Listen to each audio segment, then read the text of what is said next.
Olá, queridos, graça e paz, que bom poder estar entrando no seu lar mais uma vez, para juntos fazermos parte desta programação no nosso canal. É muito bom estarmos conosco. Eu quero te pedir para você estar curtindo, compartilhando, alcançando outras vidas, né? Nesse momento, compartilhe esse vídeo que vamos subir, essa programação, mas eu quero deixar alguns recadinhos muito importantes para a tua vida aqui. Nós vamos subir aqui alguns links, né? Está aqui o nosso QR Code, né? Onde nós podemos fazer as nossas doações, nossos dízimos, nossas ofertas, ou então você pode mandar também, fazer o pedido pelo WhatsApp. Nós vamos gerar um boleto, você pode pagar pelo aplicativo bancário ou até mesmo na loteria. Nós temos também aqui, né, o nosso link de pedido de oração. É muito importante estarmos juntinhos, né? Você que está aí passando por um problema, uma dificuldade, quer compartilhar conosco, nós queremos estar orando pela tua vida. Então, querido, está aí o nosso link aí de pedido de oração. É muito importante a gente estar dividindo esse momento, né? Porque a Bíblia diz: chorais com o que chora, alegais com o que se alegra.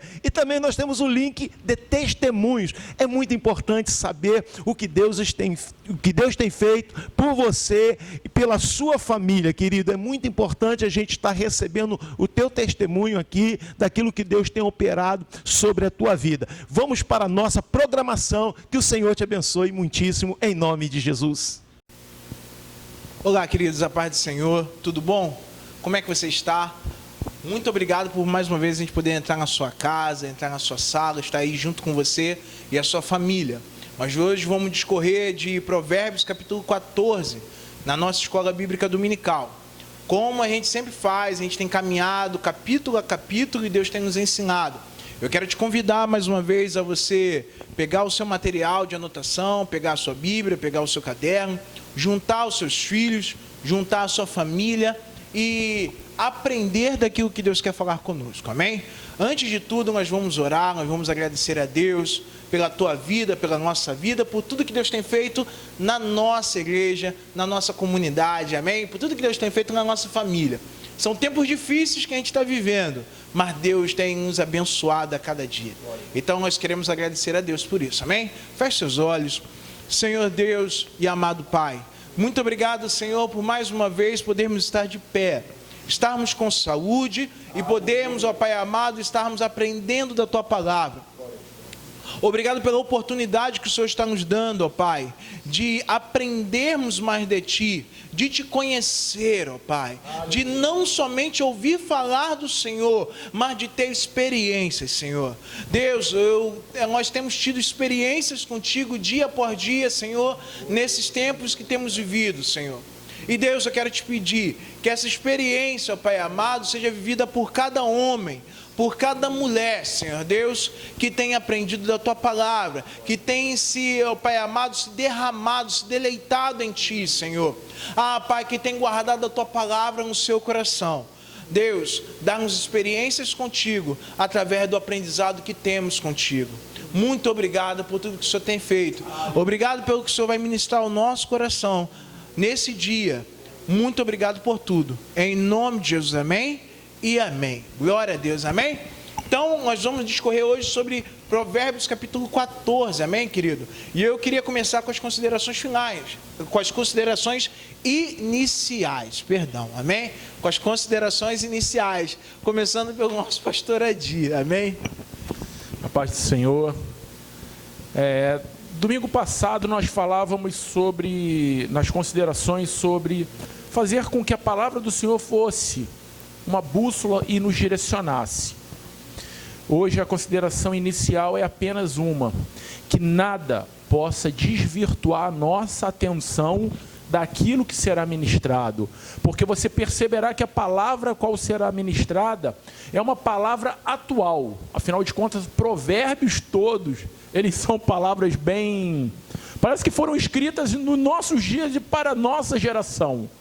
Então, como o início desse estudo, que nada desvie a tua atenção, que nada atrapalhe a tua concentração, e você assim perceberá que ela trará para as nossas vidas um direcionamento que vai além daquilo que nós imaginamos.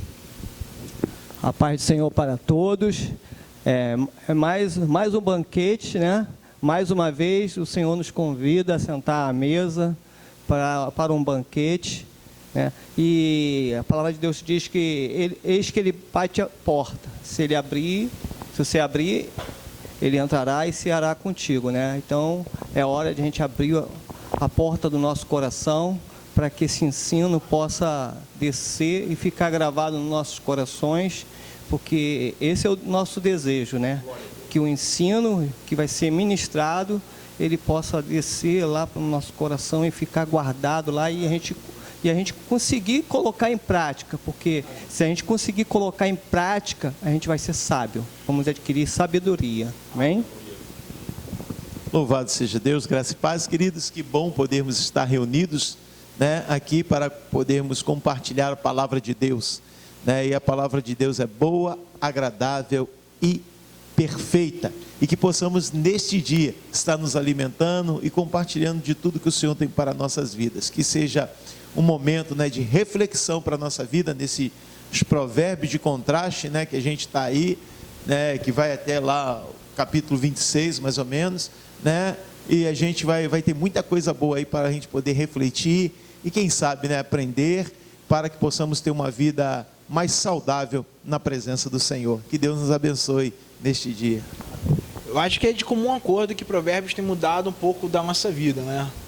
É de comum acordo que Provérbios tem mudado um pouco da nossa, do nosso olhar com relação à vida e com relação à nossa vivência. E eu queria começar com Provérbios, capítulo 14, versículo 1. Nós vamos passear por alguns versículos. Talvez não vai dar para discorrer de todos, talvez a gente vai ter que correr em alguns, né? Tinha algumas limitações, mas algum dia, né, as venceremos. Amém? Então vamos lá. A mulher sábia edifica a sua casa, mas com as próprias mãos a insensata derruba a sua. Esse primeiro versículo, ele traz um ensinamento muito grande, e eu gostaria que a gente começasse a falar sobre ele na questão de edificação. Porque quando ela fala sobre a mulher sábia edificar, ela está falando sobre construir. Tem algumas versões que até fala, a mulher sábia constrói a sua casa. Então, quando ela fala sobre edificar, ela está falando sobre construir. E o que eu quero destacar é que essa questão do construir ou do edificar, o que uma mulher que guarda a sabedoria de Deus, que busca o Senhor, ela edifica na sua casa. É por aí que eu quero começar. Eu gostaria de começar por aí. Então, eu vou colocar um parecer, mas eu acho que os irmãos fiquem à vontade, amém? A mulher, ela precisa construir um ambiente. Eu acho que a mulher, ela precisa construir um ambiente saudável de convivência. A mulher, ela precisa entender que ela é a parte mais importante, talvez, de uma casa. Na questão não simplesmente de ser o centro das atenções, de ser o lado mais frágil, isso não é bem por aí que Salomão está querendo dizer.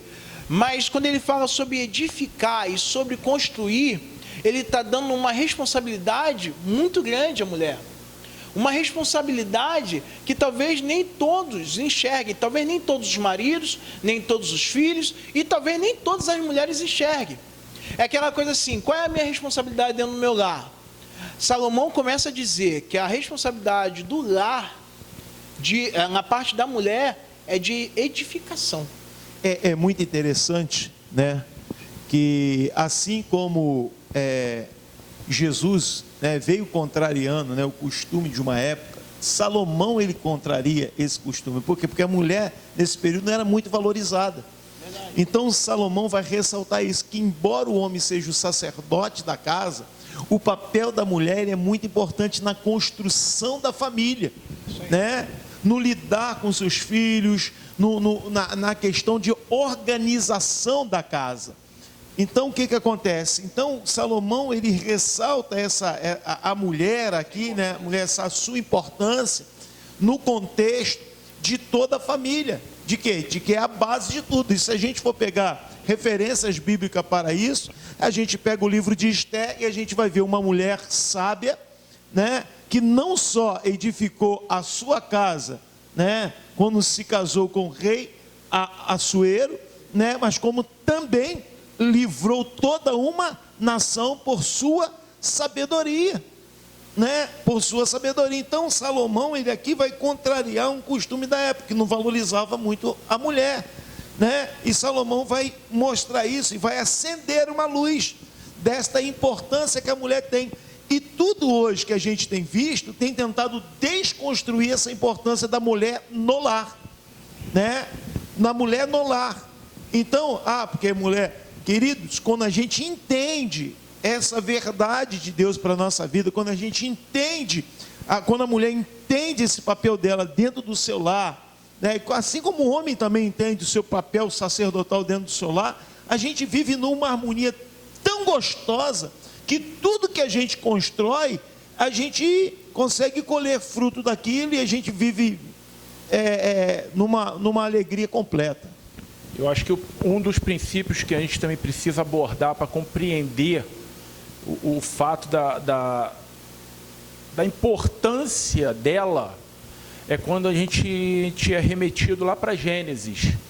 Quando Eva ela é constituída, Deus a coloca como uma ajudadora. E o fato dela ser retirada do meio de uma costela é para que ela não fosse inferior e da cabeça para que ela não fosse superior. Existe um ponto que eu gostaria de entrar, que quando ela diz que a mulher sábia edifica, a gente também fala sobre a questão também de sentimentos. O homem, por natureza, ele é mais fechado, ele é mais preso a essa coisa de sentimento. A mulher não, ela é sensível. Ela é aquela que consegue captar as coisas com uma facilidade, a qual muitas das vezes nós não conseguimos. O fato é que quantas das vezes não já fomos até tomados pelas nossas esposas e recebemos aquele, peraí, vai devagar, não é assim, calma. Isso mostra como a mulher sábia ela edifica, porque casa, a gente a trata muito como casa, como uma construção, paredes, é um lar físico, móveis, né? Mas a verdade é que também a casa, ela também tem um sentido espiritual. Nós somos habitação. E quantas das vezes essa ajudadora, essa mulher sábia que Deus tem colocado na nossa vida, ela tem ministrado sobre as nossas casas. Porque muitas vezes a gente caminha, na verdade o homem caminha pela razão, é o que o pastor está colocando. E a mulher é aquela coisa da emoção, é aquela coisa do sentimento. É aquela coisa que traz o equilíbrio, né? Para dentro do lar. Ela é apaziguadora. Ela é aquela que apazigua entre os filhos. Não é que passa a mão na cabeça do filho, mas ela apazigua, porque o pai entra sempre na sua razão. E a mulher está trazendo sempre um equilíbrio para quê? Para que o seu lar esteja sempre em harmonia. E o próprio Salomão, lá no Provérbios 31:10, vai dizer: mulher virtuosa, quem achará? O seu valor excede o de finas joias, né? O coração do seu marido confia nela e não haverá falta de ganho. Por quê? Porque ela não somente ela traz o equilíbrio no lar, mas como ela sabe administrar aquilo que é colocado dentro da casa. Quando a gente fala de edificação, depois você pode colocar lá. Então tá, tremendo. Assim, é que eu paro para analisar, nós, ser humano, a gente somos muito 880, né? A gente tem aquela coisa do homem, super-homem, né? E a mulher, mas não, eu vejo assim, cara, que a mulher, ela é a ajudadora do homem ali, entendeu? E muitas vezes, naquele momento de fraqueza, muitas vezes o homem vai recorrer o quê? A sua esposa que está ali, a mulher sabe que está ali para chegar, até dar uma palavra, conselho, dobrar o joelho, orar, entendeu? Como o pastor está falando aqui, falar para os filhos: não, teu pai está certo, escuta teu pai, né? Está apaziguando as coisas. Ou às vezes o homem está estressado, solta uma palavra, e aí a mulher sabe com uma outra palavra, porque lá em Provérbios diz que a palavra branda, ela acalma o furor, né? Ela acalma o furor. E muitas vezes, eu já experimentei isso no meu lar. Muitas vezes eu tenho uma brincadeira, eu tenho um hábito de dizer que às vezes eu apanho da minha esposa, mas eu apanho assim, com as atitudes, porque muitas vezes eu sou um pouco explosivo, solto algumas palavras e logo depois eu me arrependo, mas naquela hora ali, a resposta que ela me dá é uma resposta branda, que me quebra mais ainda, que me quebra mais ainda, que me coloca no lugar de dizer assim, pô, tu tá errado, tu errou, e eu chego, peço perdão a ela, e tudo fica bem e a gente continua. E eu vejo a importância da mulher, né? Porque se a mulher divide, como diz, né? Jesus falou que um reino dividido, ele não subsiste, né? Então, tem que ter aquela harmonia, né? Porque a mulher, ela é ajudadora, né? Como o pastor falou aqui lá em Gênesis, Deus tirou da costela, a costela sustenta o corpo, para sustentar ali, apoio. Então, há uma importância, né, da mulher sábia ali estar atento, construindo o seu lar, edificando o seu lar, tanto ela como o homem junto num só propósito, numa mesma linha, né? Tirar esse negócio, eu sou mais, eu sou menos, todos são iguais ali, mas cada um dentro do seu papel, da sua função, saber a sua função, é um respeitando o outro, né? É aquele negócio, o respeito, né? O nosso respeito, começa quando termina o do outro, né? Eu respeito, o outro me respeita e harmonia, construção.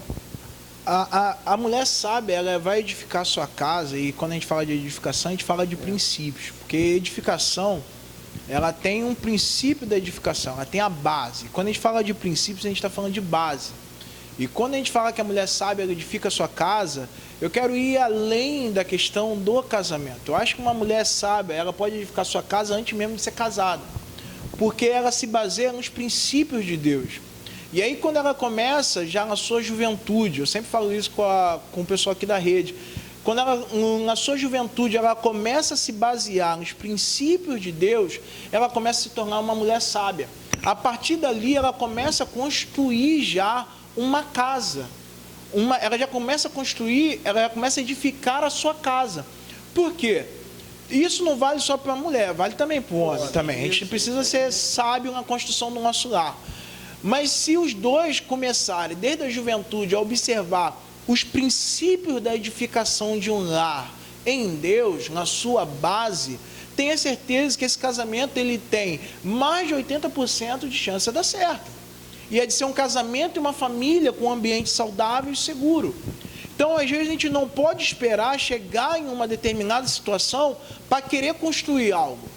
Quando fala de edificação, está falando de princípios, de base. Então, aonde está a sua base? Aonde está o seu princípio? No que você está firmado, por exemplo? Né? Qual o princípio que você tem para um namoro? Qual o princípio que você tem para buscar um marido, para buscar um esposo ou para buscar uma esposa para a sua vida? Com quem você deseja estar casado por resto da sua vida? E tudo isso é a questão da sabedoria que vem de Deus e que vai edificar os nossos princípios, que vai fazer com que a gente edifique a nossa casa. Então, quando Salomão ele fala, olha, que a mulher sábia ela vai edificar a sua casa, mas a tola com as suas próprias mãos a derruba, ele está falando, cara, conforme as suas atitudes caminham, a sua casa ela pode ser ou levantada ou destruída. Só que muitas das vezes isso acontece antes, irmão. Antes do sim. Isso acontece antes do ato matrimonial. Então, o que a gente precisa observar? Que princípios, edificação. Você quer construir algo bom na tua casa, na tua família, um ambiente seguro para todo o teu lar, se agarre na sabedoria que vem de Deus, nos princípios que vem do céu. Amém? Versículo 2. Quem anda direito teme ao Senhor, mas quem segue os caminhos enganosos o despreza.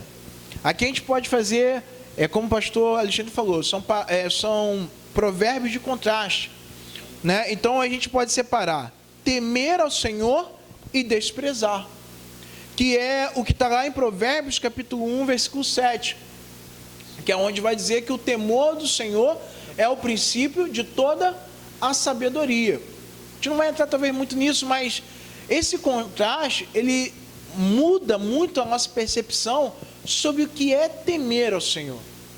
Porque quando eu começo a desprezar as coisas de Deus, quer dizer que eu não tenho temor ao Senhor. E quando é que eu começo a desprezar as coisas de Deus, por exemplo? Verdade. E assim, esse versículo 2 eu estava focado nele, porque ele vai dizer quem anda em retidão e quem anda em caminhos tortuosos, né? Então, andar, caminhar, né, isso está falando de atitudes de dia a dia, que vão revelar se eu temo ou não temo o Senhor. As minhas atitudes, as minhas ações, elas revelam o meu temor ao Senhor, certo? Ou seja, eu procuro andar em retidão, por quê? Porque o temor do Senhor está em mim. Então, as minhas atitudes, elas vão sempre caminhar para quê?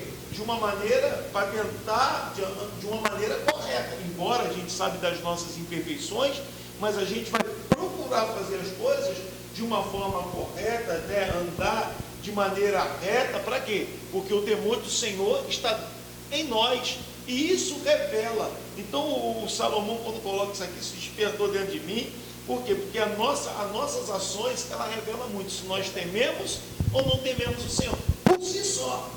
Por si só. Se eu começo a andar em caminho tortuoso, eu começo a fazer coisas que verdadeiramente elas desagradam ao Senhor, eu posso até falar, não, mas eu temo a Deus.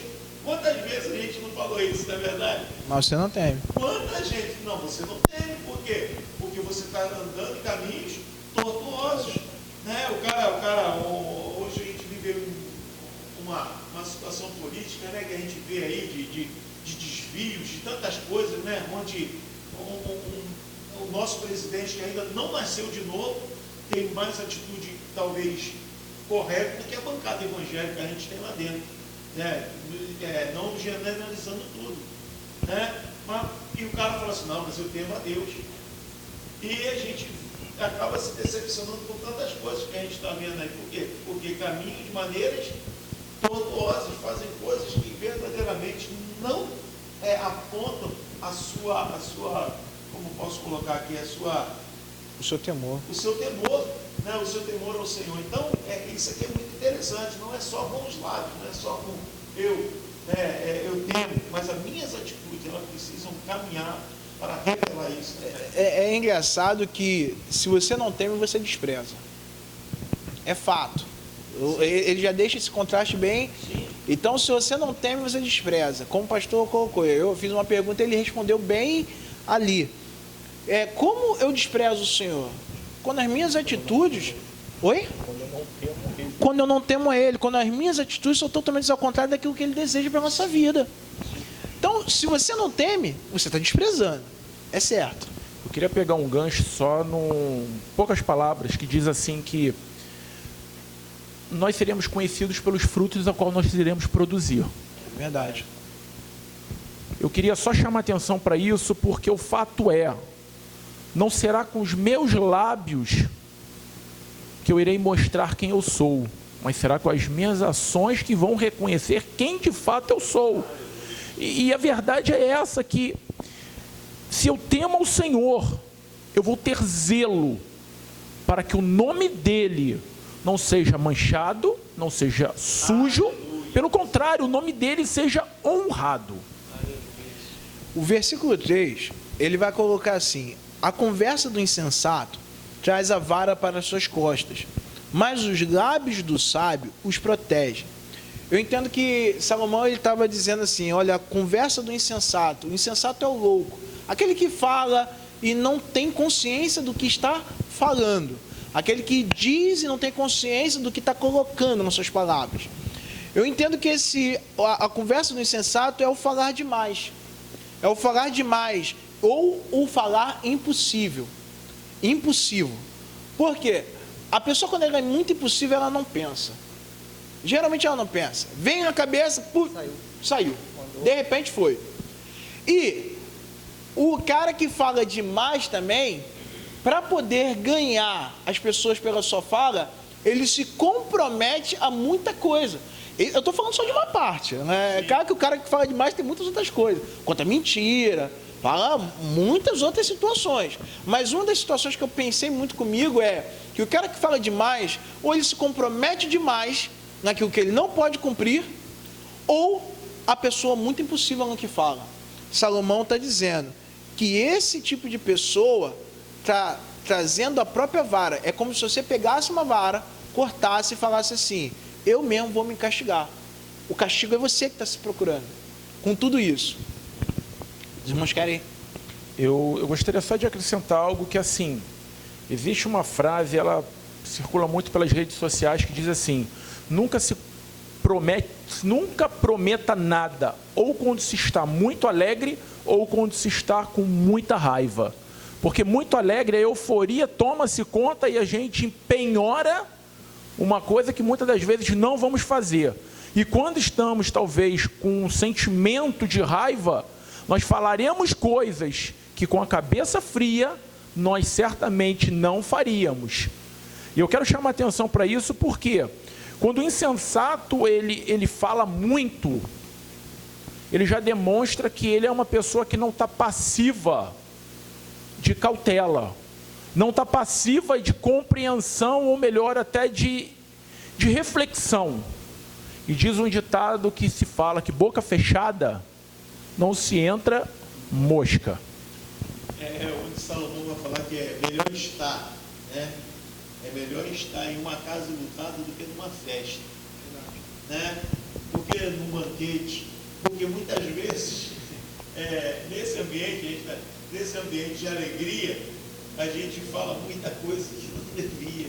E na casa lutada faz a gente refletir antes de falar. Ainda que você esteja ali para consolar alguém, mas você vai pensar, você vai refletir antes de você soltar qualquer palavra. Verdade. E a isso, quando o pastor Adil falando ali, isso me remete muito na questão de Acabe e de Josafá, né? Quando Acabe resolve subir a Ramote Gileade, capítulo 18, se eu não me engano, né, de 2 Crônica, quando ele resolve subir a Ramote Gileade, o que ele faz? Faz um banquete, né? Um banquete, recebe Josafá com honraria e vira para Josafá e fala: ei, tu vai subir comigo para a Ramote Gileade ou não vai? E Josafá, ele meio contrariado com tudo aquilo, não tem profeta de Deus por aqui, tem aí, mas ele profetiza só contra mim, certo? Mas manda chamar ele. O profeta veio, o profeta falou: se tu subir, vai morrer, o povo vai ficar disperso. Mas o que acontece? Ele estava onde? No meio do banquete, sentado num trono ao lado do rei, recebeu ele com muita honra. Lado de destaque, né? Um lado de destaque. O cara veio e falou: não vou subir, o meu povo será do povo. Aí o que acontece?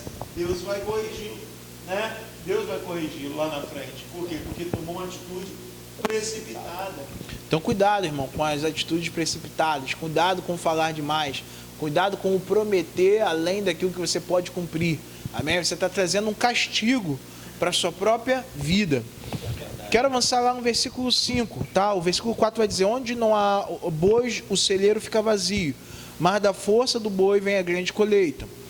Versículo 5 vai dizer: a testemunha sincera, ela não engana, mas a falsa transborda em mentiras. Aqui a gente vai lembrar lá de Êxodo, capítulo 20, versículo 16, Deuteronômio 5, versículo 20, onde o Senhor fala sobre os mandamentos, é onde ele fala que a gente não deve dizer falso testemunho, né? E tem uma outra passagem que vai dizer em Provérbios capítulo 6, versículo 19, sobre 6 coisas que Deus abomina, que Deus detesta.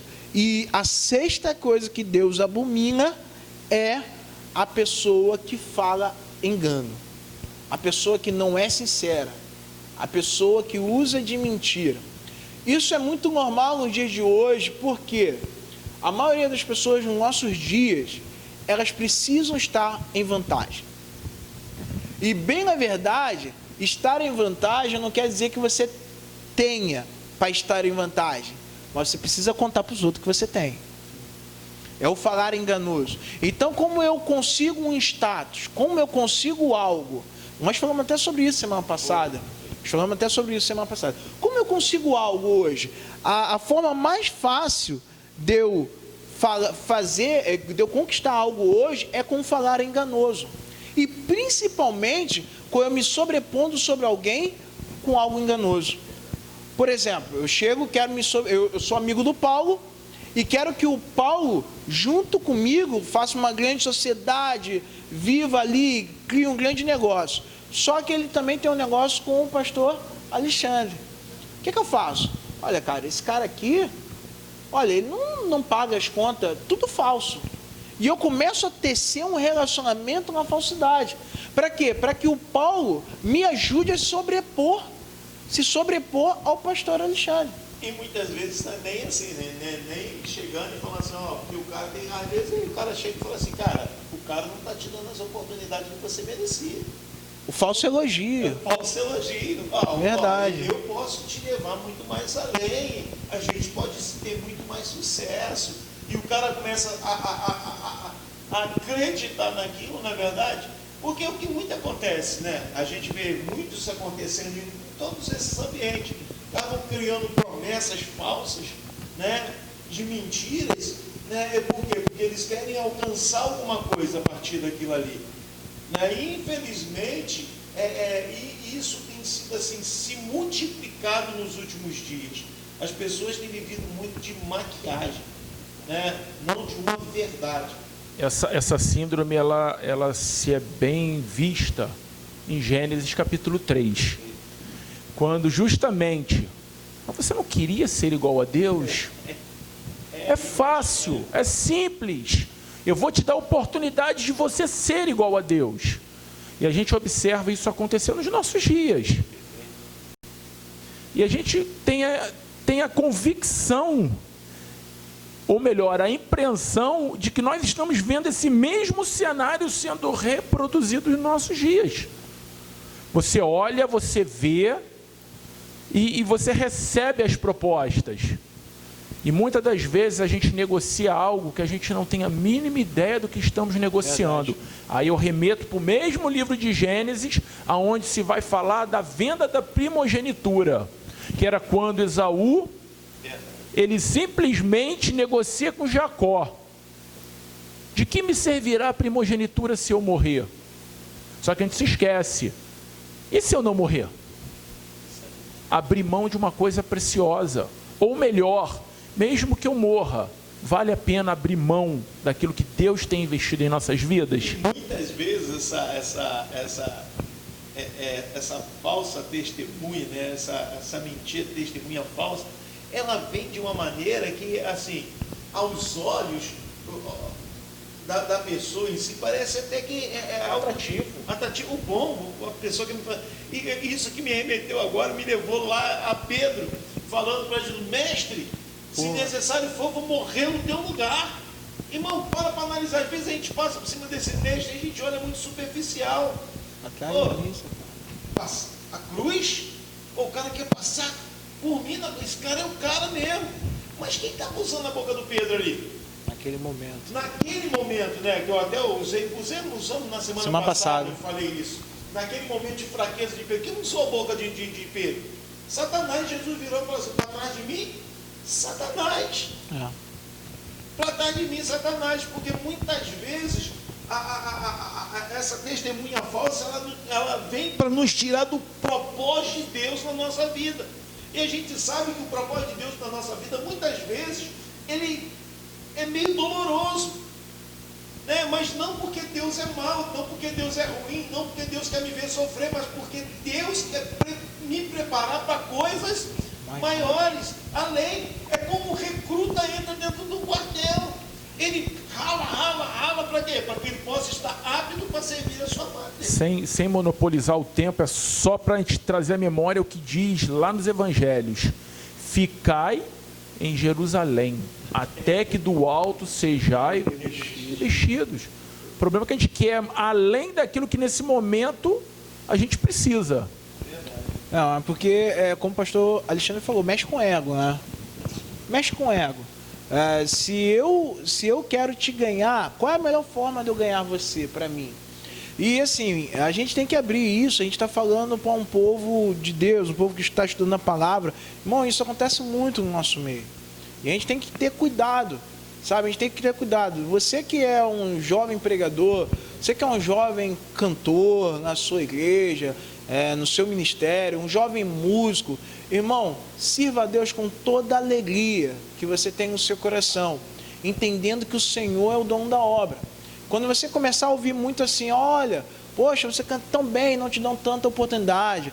Você prega tão bem, não te dão tanta oportunidade. Se isso aí começar a entrar no teu coração, talvez você esteja fadado a perder aquilo que Deus está te dando. E assim, eu quero deixar uma dica aqui, tá? Para você que é um servo de Deus, uma pessoa fiel que está buscando ser um servo, né? Que anda na verdade de Deus, querido. Nunca busque trazer pessoas para você, mas levem elas ao Senhor. Porque essa é a nossa missão. Quando a gente quer trazer, muitas vezes a gente se vende para poder ter as pessoas perto de nós. Real. A gente, eu tô escutando, né, vocês falarem assim, aí tu vê a palavra de Deus, ela é tremenda. A Bíblia diz que o caminho é estreito e apertado, e são poucos que entram por ele, né? Porque é estreito, é apertado, é dificultoso. Se a gente não buscar o conhecimento na palavra, a gente perece, a gente não consegue entrar pelo caminho, a gente não consegue andar no caminho, a gente vai sair do caminho, porque a gente vive numa natureza pecaminosa, né? Então a gente tem que estar buscando o conhecimento da palavra. E eu ouvindo isso aqui é maravilhoso. Você vai meditando, vai vendo, e tu vai vendo que a palavra de Deus se encaixa, que há uma, tipo assim, você abre as escrituras, ela é tipo aquele mapa do tesouro que vai te levar ao tesouro certo, no caminho certo, né? Por isso a necessidade de a gente buscar o conhecimento. Por isso Deus deixou provérbio, outros livros, tu vai ver que a palavra vai se fechando direitinho, se encaixando de uma forma, uma harmonia. Por isso que a gente tem que ter essa palavra guardada no nosso coração, porque muitas vezes, se a gente não vigiar, por exemplo, vigiar, né? A gente deixa passar despercebido. E quando a gente está aqui estudando, está aqui assim, sempre bate aquela despertar em você, aquela, opa, se liga nisso, se liga ali, olha aqui. A palavra de Deus está sempre nos alertando, né? Verdade. Eu vou avançar um pouco, eu vou ao versículo 8 e ao versículo 9. Eu achei uma conexão muito importante para a gente ressaltar aqui nesses dois versículos. Versículo 8 vai dizer assim: a sabedoria do homem prudente é discernir o seu caminho. Ele fala, a sabedoria do homem prudente, o homem que é prudente, ele exerce a sua sabedoria em discernir, ou saber escolher o seu caminho. Mas o insensato, a insensatez do tolos é enganosa. Aí o versículo 9 ele vai dizer, os insensatos zombam das ideias de reparar o pecado cometido, mas a boa vontade está entre os justos. Sobre o versículo 8, sobre o versículo 9, eu acredito muito que o tolo é aquele que despreza as leis do Senhor. Ele despreza, tão somente ele despreza as leis do Senhor. E ele vive o quê? Ele age simplesmente como um filho de Adão. Como assim como um filho de Adão? A culpa nunca é minha. A culpa nunca é minha. Percebe bem que ele vai falar que o 8, ele discerne o seu caminho. Quer dizer, ele discerne cada passo. Ele entende cada passo que ele está dando. E ele sabe que se ele dá um passo errado e ele cai em algum lugar, a culpa foi dele. Porque ele antes avaliou o caminho que ele estava tomando. Ele entende todas as atitudes que ele toma, ele entende todo o contexto que está ao seu redor. E quando vai no versículo 9, ele vai falar que os tolos, os insensatos, eles zombam da ideia de reparar o pecado cometido. Tipo assim, cometi um erro, cometi algo errado, caminhei pelo lugar errado, não discerni prudentemente o caminho que eu deveria caminhar. O que eu vou fazer com isso? Agora já foi. E muitas vezes ele está, E muitas vezes ele está olhando para o erro do outro e se justificando no outro, dizendo assim, mas fulano também faz. Ciclano também faz. Aí, quando a gente lê aqui a primeira parte desse versículo 8, que diz que a sabedoria do prudente é entender o seu próprio caminho, né? Aí isso aqui me leva na ceia aos Coríntios, quando o apóstolo Paulo vai dizer o quê? Examine-se, pois, o homem a si mesmo. Porque o prudente, ele precisa aprender a se examinar. Ele precisa olhar para si próprio, entender a sua caminhada, os seus momentos de dificuldade e buscar em Deus, né? Para quê? Para que ele possa ser orientado, dirigido pelo próprio Espírito Santo de Deus. Quem zomba não tem respeito. Verdade. E o fato de não ter respeito, começa a se ter uma visão totalmente diferente do que aquele grupo de pessoas, daquela comunidade. Isso me faz perceber algo que eu estava fazendo aqui nas minhas anotações, que é como se a pessoa vivesse num eterno parque de diversões, sem consequências, só alegria e divertimento. Até porque quem zomba, se não consegue entender qual é o significado do sacrifício de Cristo, para ele foi simplesmente uma morte comum. Verdade. Algo normal, algo... Como já ouviu algumas pessoas dizendo que até hoje não conseguem entender o que leva uma pessoa em sã consciência a morrer por outra que ela não sabe nem quem era. E de fato, esse depoimento se enquadra muito dentro desse versículo, porque mesmo sem perceber, zomba daquilo que não conhece. Mas a verdade é que Deus nos iluminou com a sua luz, para que nós não venhamos a ser zombadores ou tolos, mas que venhamos a ser o homem justo, o homem prudente, porque de fato nós sabemos o caminho que andamos e medimos a cada dia, cada passo que nós damos. Não, eu só queria fazer um gancho na palavra que o senhor falou de examinar, né? Examinar-se a si mesmo. E não é fácil, porque a gente sempre quer estar com a razão, né? Mas quando você pega a palavra, quando você vai meditar na palavra, ou quando você assiste uma pregação, ou quando você vem para a escola dominical, começa o estudo ali, o ensinamento, né? A palavra vai entrando e vai confrontando com você, com as suas atitudes. Aí você começa a confrontar as suas atitudes. Será que as minhas atitudes batem com o que está sendo ensinado na palavra?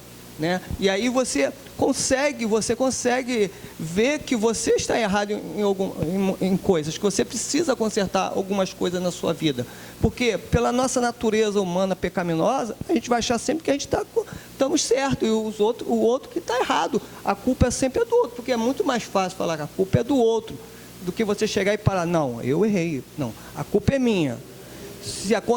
Se o outro ainda teve uma parcela no que aconteceu, mas a culpa foi minha, porque eu permiti. Em casa a gente tem um hábito de comentar assim entre a gente, que as pessoas só fazem algo conosco porque se a gente permitir. Se a gente permitir, elas vão falar grosseiramente com a gente. Se a gente não permitir, elas mais vão falar grosseiramente com a gente. Então, é a mesma coisa, né? Então, eu vejo assim, é algo tremendo, que a gente... examinar, é muito importante isso, é muito para você se examinar a si mesmo. E eu confesso, muitas vezes quando eu paro para me examinar, eu vejo erros, e eu só peço a misericórdia do Senhor, porque a gente precisa da misericórdia do Senhor. Eu gosto da palavra, porque a palavra muitas vezes ela confronta as minhas atitudes, me leva a ver o quanto eu estou errado. E quando nós nos examinamos, isso nos leva a entender o quanto nós somos dependentes de Deus. Até o arrependimento vem. É isso aí. Gera o arrependimento. O quanto nós precisamos largar esse nascimento adâmico e viver o nascimento de Cristo, né? O novo nascimento, né? Porque senão a gente vai viver o tempo todo assim, Deus, não foi eu, foi a mulher que tu me deu. É isso aí. A mulher olha pro lado, aí, cara... foi a cobra olhou pro lado, sou eu. Vou fazer o quê? No noveto de Rebeca, cara, via duas gerações, né? E os dois brigavam ali, ela não entendia. E o Senhor falou com ela, ó, o maior servirá o menor. Irmãos, e essa é a grande verdade, essa nossa natureza em Cristo, ela nasceu depois e muitos de nós nasceu depois da natureza antiga. E é essa guerra que a gente vai vivendo. Isaac representa Cristo. Rebeca representa a igreja. E Esaú e Jacó representam as duas naturezas. E essa que ficam brigando uma com a outra. E aí, querido, se a gente não se examinar e não procurar alimentar a natureza espiritual, a gente vai perder a guerra. Verdade. Vamos avançar um pouco. A gente vai lá para o versículo 13, que vai dizer assim: mesmo no riso, o coração pode sofrer, e a alegria pode terminar em tristeza. Quando eu olhei esse versículo, quando eu comecei a estudar e a orar ao Senhor sobre esse capítulo todo, esse foi um dos versículos que mais me chamou a atenção. Porque como o riso, o coração pode sofrer, é meio que um contraste muito grande. E a alegria pode terminar em tristeza, mas é a verdade que muita gente vive, por não entender aonde está o seu coração. Aqui eu quero colocar Mateus capítulo 6, versículo 21, aonde o próprio Jesus vai dizer: aonde está o teu coração, ali estará o teu tesouro. Tesouro é algo que a gente guarda com muita importância, é algo que a gente guarda muito seguro, é algo que nos traz felicidade, nos traz seguridade. E quando Jesus fala isso, irmão, sobre o nosso tesouro, aonde está o nosso coração, ali está o nosso tesouro, aonde está o nosso coração, ali está a nossa alegria. Então, o que rouba a nossa alegria? O que nos faz caminhar feliz e no final estar triste? O que nos dá uma aparente alegria é colocar o nosso coração, é colocar a nossa dependência, a nossa vida, o nosso tesouro em lugares onde Deus não deseja, onde Deus não quer. Fica à vontade. O projeto, são os famosos projetos humanos. Quando nós depositamos sobre os nossos projetos, investimos sobre ele a nossa vontade, o tempo, recursos, e quando aquilo desmonta, a gente não sabe mais para que caminho correr. A gente consegue observar na nossa sociedade a busca desenfreada por uma famosa segurança. Essa segurança é adquirida através de quê? Quando você constrói algo, que você tem recursos, que os seus recursos são guardados e as suas provisões para um futuro. Mas se alguma coisa sai do normal, você perde. Aí você transforma o sorriso em lágrimas, em tristeza, em desespero. Mas eu vejo esse versículo nos mostrando que o nosso sorriso, ele não pode estar baseado em coisas falhas, em coisas passageiras, temporais. Verdade. Tem que ser coisas atemporais, coisas eternas. Por isso a palavra do Senhor ela nos garante. Por que se preocupar em construir celeiros, em depositar, em comprar, devemos pensar o que é a nossa vida. Se a nossa vida está sendo guiada pelo Espírito Santo, nosso investimento não é aqui. Aleluia. Nosso investimento é lá. Porque como a gente crê na volta de Cristo, tudo que nós estamos construindo aqui vai ficar. É a questão do capítulo 7 de Mateus, o prudente e o imprudente. O prudente constrói a sua casa sobre a rocha, sabendo que vai vir ventos, vai vir dias difíceis. Mas ainda que venham dias difíceis, né? Ainda que venham dias de dor, a alegria estará no seu coração, porque ele construiu sobre rocha a sua casa. Glória a Deus. Aleluia. Mas o imprudente, ele constrói sobre areia. E aí o que acontece? A sua alegria acaba em tristeza, né? Porque vai chegar o momento de dor, vai chegar o vento, vai chegar, os rios vão correr, vão dar na casa, a casa vai cair. E aquela alegria que ele construiu sobre a areia vai desabar junto com ele, ali vai vir a grande tristeza. Se torna passageiro, né? Se torna totalmente passageiro. Eu acho que como cristão, irmão, a gente tem, como servos e filhos de Deus, a gente tem que colocar a nossa alegria naquilo que não vai passar, naquilo que não é, na eternidade, irmão. Na eternidade, naquilo que nós vamos viver pro resto da nossa vida. É lá que tem que estar a nossa alegria. Casar é bom, irmão. Casar é ótimo. Ter uma família grande é ótimo. Amém? Ter o carro do ano é muito bom. Poder viajar, tudo isso, Deus nos dá, Deus nos abençoa. Deus quer que a gente desfrute. Irmão, mas tem uma coisa que, se a gente não buscar hoje, a gente não vai ter no amanhã. É a eternidade, irmão. É a eternidade. E disso, ninguém pode roubar a gente. Amém? Eu quero avançar um pouco mais. O versículo 15 e o 16, ele mais ou menos vai remeter ao versículo 8 e 9, tá? Eu não vou colocar muito ele. O inexperiente acredita em qualquer coisa, mas o homem prudente vê bem aonde pisa, né? Eu não preciso nem... A gente já comentou bastante sobre isso. O sábio é cauteloso e evita o mal, mas o tolo é impetuoso e irresponsável. Foi o que nós colocamos no versículo 8 e 9, sobre você saber ser prudente e medir as suas atitudes. O versículo 15 e o versículo 16, eles voltam a repetir isso. Eu quero avançar para o versículo 20 e 21, aonde a gente vai ler assim: Os pobres são evitados até por seus vizinhos, mas os amigos dos ricos são muito. E o versículo 21, ele completa dizendo: quem despreza o próximo comete pecado, mas como é feliz aquele que trata com bondade os necessitados. Uma certa vez, um jovem perguntou para mim como ele poderia ver a Deus. E eu usei a passagem de Mateus 25:40, que é onde Jesus ele vai dizer que, em verdade vos digo que quando fizeste a um desses meus pequeninos irmãos, a mim o fizeste. As pessoas perguntam para Jesus nessa parábola: quando é que nós te vimos, Senhor? Quando é que nós te vestimos? Quando é que nós te demos água, te demos de comer? E Jesus fala para eles: olha, quando vocês fizessem a um desses meus pequeninos, vocês fizeram a mim. Então, quando a gente encontra o Senhor verdadeiramente, ou quando a gente deseja o encontrar, a gente tem que encontrar Ele, irmão, naquilo que Ele tem de mais precioso, que foi a sua criação. Quando a gente deseja encontrar o Senhor, a gente tem que encontrar o Senhor no relacionamento que nós temos com Ele, sim. Mas o relacionamento que nós temos com Ele gera um relacionamento com o nosso irmão, uma comunhão com o nosso irmão, aonde eu não vejo mais simplesmente o pastor Adi, mas eu vejo Deus na vida dele. E eu me relaciono através disso. Estamos vivendo, através desse versículo, uma realidade da nossa sociedade. Quando ele diz que os pobres são evitados até por aqueles mais próximos, em contrapartida os ricos são cada vez mais cheios de amigos, a gente percebe como estamos nos tornando interesseiros.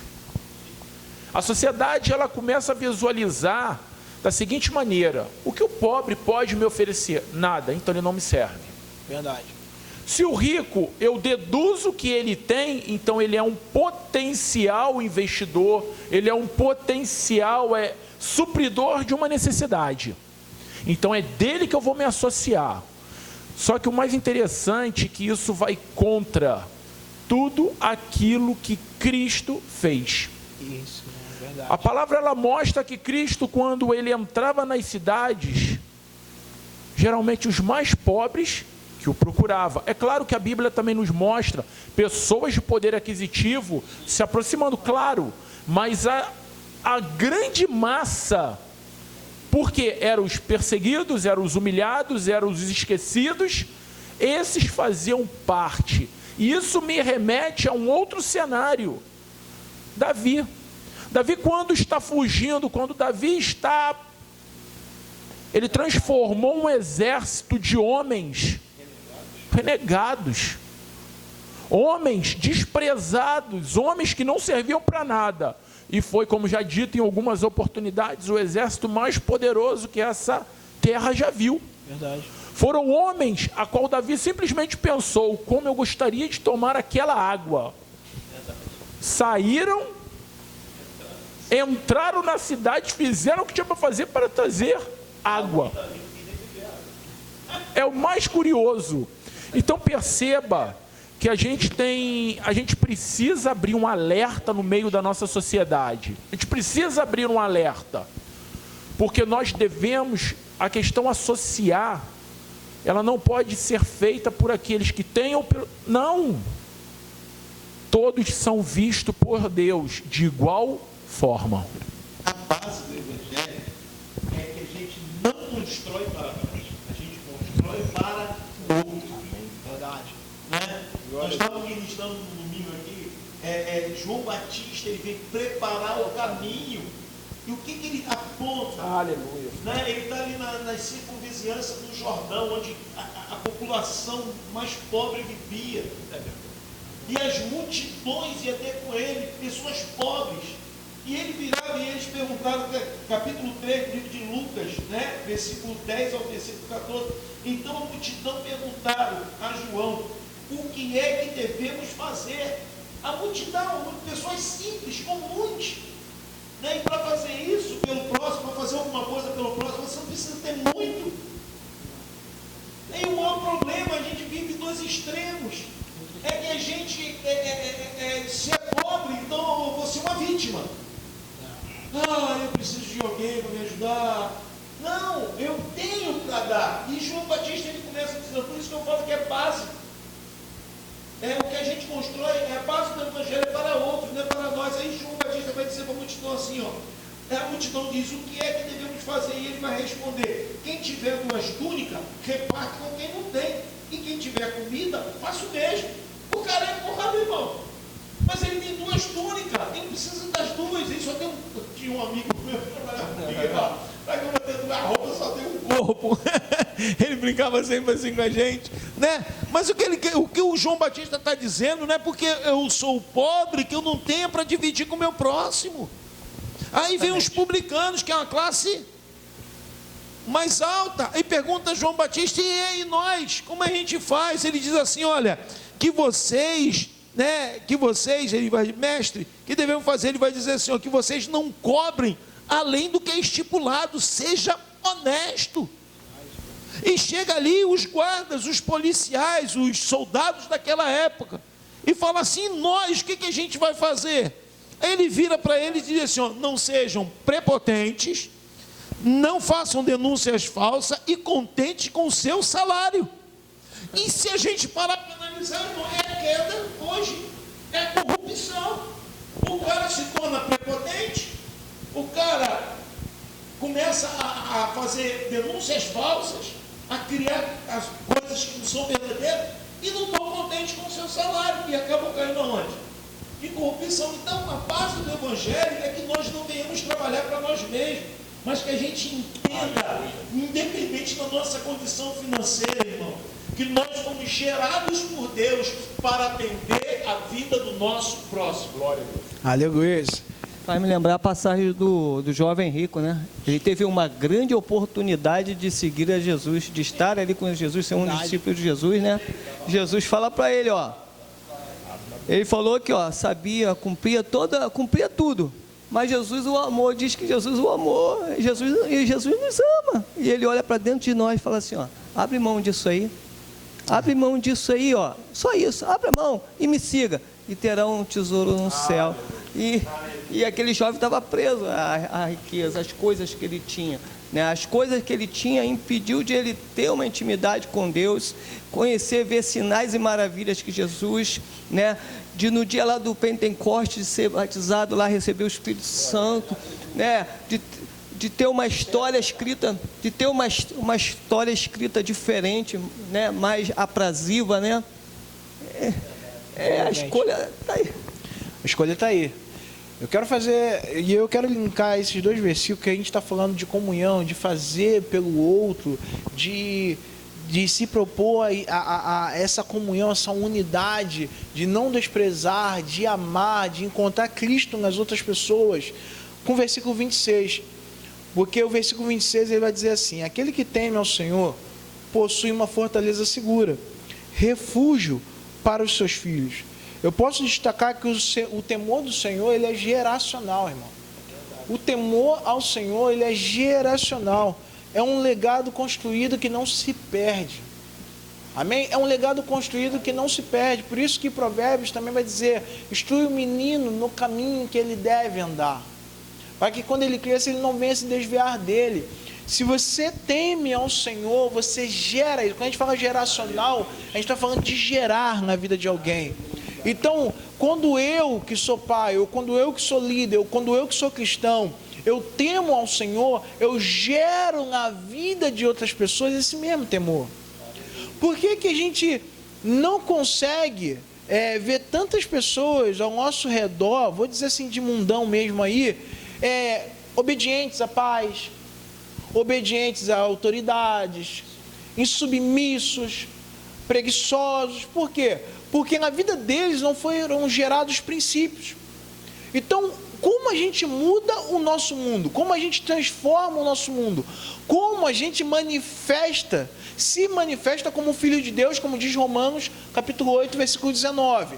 Irmão, gerando novos filhos, gerando novas pessoas, gerando novos sentimentos, temendo ao Senhor e fazendo desse temor ao Senhor uma geração viva, uma geração que busca o seu nome.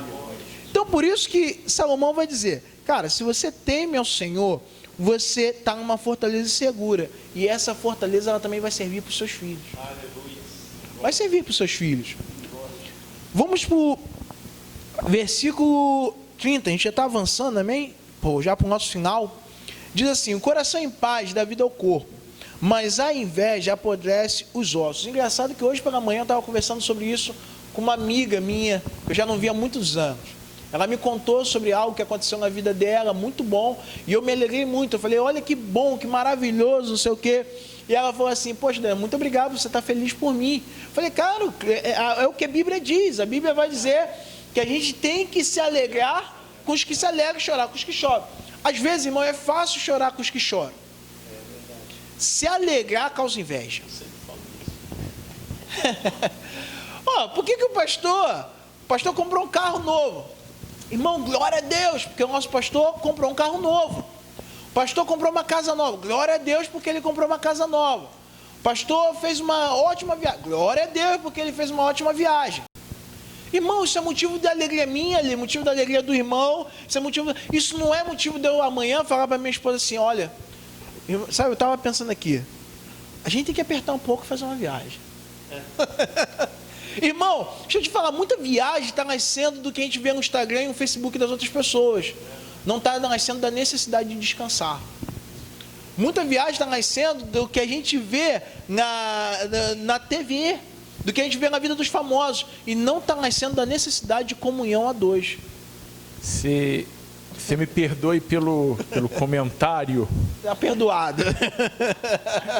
É como se nós estivéssemos vivendo a síndrome do Kiko. Todo mundo já passou por essa idade, já viu Chaves alguma vez. É verdade. Coitado do Chaves, ele com muita dificuldade de conquistar algo. O Kiko vai lá, olha, observa. Daquelas 3 observadas. 3 observadas clássicas, entra em casa e volta com aquele pirulito maior. Uma bola maior, e faz assim, chama bem atenção. Verdade. Isso me remete ao que diz Eclesiastes 4, versículo 4. Mesmo Salomão, também vi eu que todo trabalho e toda destreza em obra traz ao homem a inveja do seu próximo. Também isso é vaidade e aflição de espírito. Infelizmente, parece que nós não estamos confortados em ver o sucesso. Quando alguém tem uma derrota, nós somos os primeiros, coitado, tadinho. Mas quando alguém tem uma vitória, parece que se maquina. Por que eu posso fazer para superar a vitória dele? Em contrapartida, Cristo ele tem nos ensinado. Cristo ele tem admoestado sobre as nossas vidas que nós precisamos de fato se alegrar. Se alegrar é estar junto no momento da vitória. Não é simplesmente de palavras. Meu irmão, é bênção para a tua vida.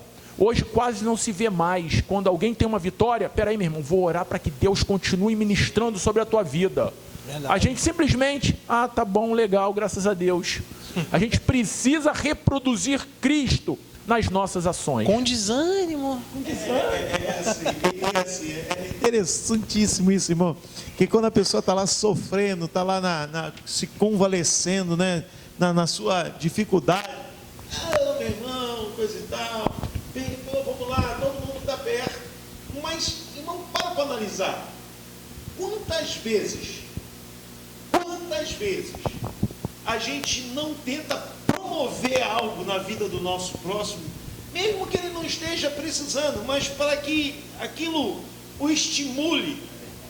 Sabe por quê? Porque a nossa alegria, muitas vezes, ela não está na alegria do nosso próximo. Ou seja, eu não posso promover algo na vida do Paulo, mas algo que não vai superar a minha alegria.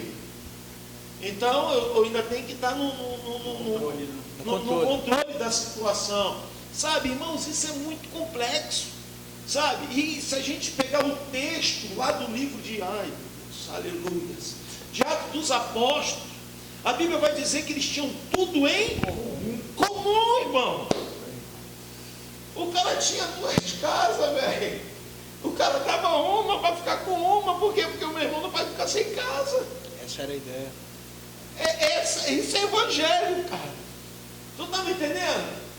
O cara viu o sofrimento do outro e fala, pô, não, eu tenho isso aqui, mas pô, eu não vou dar um passo maior, eu vou ajudar aquele ali. Tu está me compreendendo? Para que tudo seja comum. Comum, e hoje a gente vive uma ilusão de querer ser melhor do que o outro. Porque a gente acaba gastando força naquilo que é perecível, onde Deus não é glorificado. E a gente precisa, irmão, isso aqui é um texto de muita reflexão. Isso vai de encontro que eu acabei de falar aqui, do Evangelho de Lucas, capítulo 3. João vai falar o quê? A multidão, o pessoal pobre falou, tu tem 2 túnicas? Dá uma. Tu tem comida em casa? Então divida. E essa é a tônica do Evangelho. Para quê? Para que todos... Irmão, que coisa linda quando a gente alcançar esse coração, onde todos vão viver essa bênção. Sabe? Você poder ver dentro da casa do Senhor, todo mundo vivendo da plenitude de Deus na sua vida. Isso é muito gostoso, irmão. Isso é muito bom. E o pastor salientou um ponto que é interessantíssimo, irmão. Muitas das vezes você não é esperar o cara conquistar, mas é alçar ele a conquistar. Sim, né? Todo pai deseja para o seu filho, né, que ele seja melhor do que ele foi. Essa é a verdade. A gente trabalha para que os nossos filhos possam estudar mais, possam chegar mais longe. E, irmãos, é tão lindo quando você pode ver alguém que começou ali, você discipulando, você sendo discipulador daquela pessoa, ela começa a pregar, daqui a pouco ela está dando estudo bíblico, daqui a pouco ela está tomando conta de uma célula. Incentive isso, irmão. Incentive essa atitude de crescimento na vida de quem está abaixo de você. Não importando se ele vai crescer mais do que você, porque quando ele cresce, é o reino de Deus que está crescendo. O pastor falou um negócio aqui há muito tempo atrás, mas voltou a falar há pouco tempo atrás, que talvez a gente aqui, estou falando da gente aqui, a gente talvez não vai chegar a uma outra nação, a gente não vai pisar numa outra nação, talvez eu nunca vou pregar numa outra nação, mas irmão, a quantidade de vezes que a gente chega para os nossos jovens, para os nossos adolescentes, para as pessoas que estão começando agora no Evangelho, a gente fala assim, cara, vai estudar, vai aprender o inglês, vai fazer um curso, porque Deus vai te levar longe, porque a gente está projetando, sabe o que, irmão? Não é o nosso nome chegar longe, mas é o reino de Deus. E não importa se vai ser eu, se vai ser os pastores, se vai ser a gente que está aqui, irmão. Não importa, o importante é que o reino de Deus chegue. Então assim, prospecte as pessoas que estão debaixo da sua liderança, irmão. Faça eles crescerem, amém? Assim, a Bíblia diz, né, dar e será, lá em Lucas, dar e será-vos dado uma medida sacudida, transbordante na sua vida, né? Eu, quando ouço essa palavra assim, eu não penso nem em bênçãos materiais, não. Eu penso na presença do Espírito Santo. É como se Deus estivesse te abraçando. É algo que a traça não pode corroer e o ladrão não pode roubar, né? É uma alegria muito forte, né? E muitas vezes a gente não atentamos para isso, né? Atentamos só para as coisas materiais.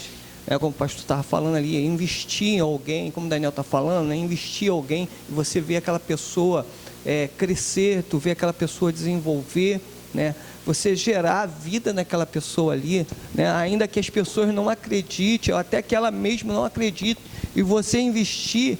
Eu já experimentei algo assim, dessa forma, e foi muito gratificante quando eu vi alguém elogiando a pessoa que eu investi, né? A alegria foi muito forte, é como de pai mesmo, é como de pai de você, teu filho chegar e você saber que teu filho está bem profissionalmente, bem espiritualmente, você saber que teu filho está bem encaminhado, você olhar, caraca, poxa, eu cumpri o meu papel de pai. Você vê as pessoas virem elogiar teu filho, a mesma coisa, você vê aquela pessoa que era assim, que ninguém dava nada, e você vê alguém elogiando aquela pessoa que você está incentivando, que você está dizendo, vai meu irmão, Deus é contigo, vai que tu é uma potência, e você vê aquela pessoa desabrochar, fluir, o Espírito Santo começa. Isso é muito maravilhoso, isso não tem preço, irmão, isso não é... Eu vou pegar o que o Paulo está falando, eu vou partir para as nossas considerações finais, irmão, e eu quero ler o versículo 35, que é o último versículo. Eu quero pegar o que o Paulo está falando, que a gente acabou de colocar aqui. Eu imagino Jesus olhando para cada discípulo seu. né? Um pescador de homem, chegou, pegou ele e transformou em quem? Um pregador que ganhou 3.000 almas. Pedro, né? Pegando o perseguidor e transformando ele em um dos maiores evangelistas que a gente já teve.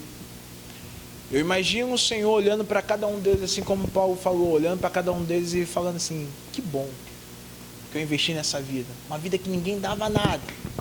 Porque o versículo 35 vai dizer assim, o servo sábio é aliado do rei, mas o que procede vergonhosamente incorre em sua ira.